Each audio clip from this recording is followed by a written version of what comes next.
Allah Subhanahu wa taala mengatur ya bagi kehidupan kita segala macam sesuatu, termasuk juga dalam masalah pernikahan dan juga perceraian. Di antara yang Allah Subhanahu wa taala telah tetapkan hukumnya ialah apabila seorang suami mentalak atau mencerai istrinya, maka masih ada kewajiban suami atas istrinya tersebut. Tapi sebelum kita memahami bahwa talak terbagi dua, ada namanya talak roja'i, yaitu talak satu dan talak dua, artinya masih bisa rujuk. Yang ketiga talak namanya ialah talak bain, talak yang ketiga. Talak bain ini ketika sudah jatuh dia, maka tidak boleh lagi rujuk.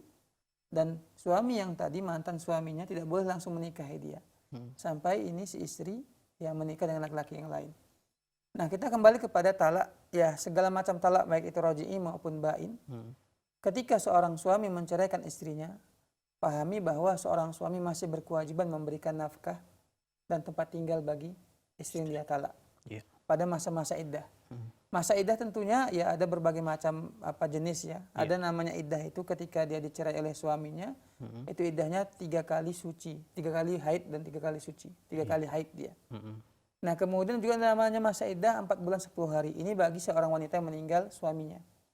Ada juga masa iddah itu seperti yang Allah sebutkan ya ketika dia melahirkan, ya ketika dia hamil, meninggal suaminya ataupun dia dicerai sampai dia melahirkan, itu masa iddahnya. Nah ini ya ketika seorang istri dia itu dicerai oleh suaminya, maka dia menunggu masa iddahnya ini. Dan di mana dia berada?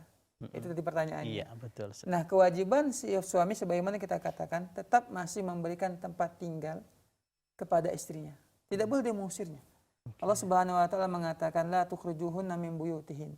Janganlah kalian keluarkan mereka dari rumah-rumah mereka. Artinya wanita-wanita sudah ditalak, masih talak roja'i dia masih bisa rujuk, ya 1 ataupun 2, wajib seorang suami memberikan tempat tinggal bagi istrinya dan juga memberikan nafkah makan dan pakaian. Apa hikmahnya?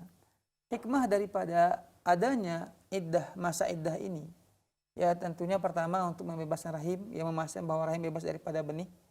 Yang kedua, bisa jadi suami itu berubah pikiran dia untuk rujuk kembali kepada istri yang telah dia jatuhkan talaknya. Ini ya diantara kewajiban yang harus dilakukan oleh para suami ketika dia mentalak istrinya.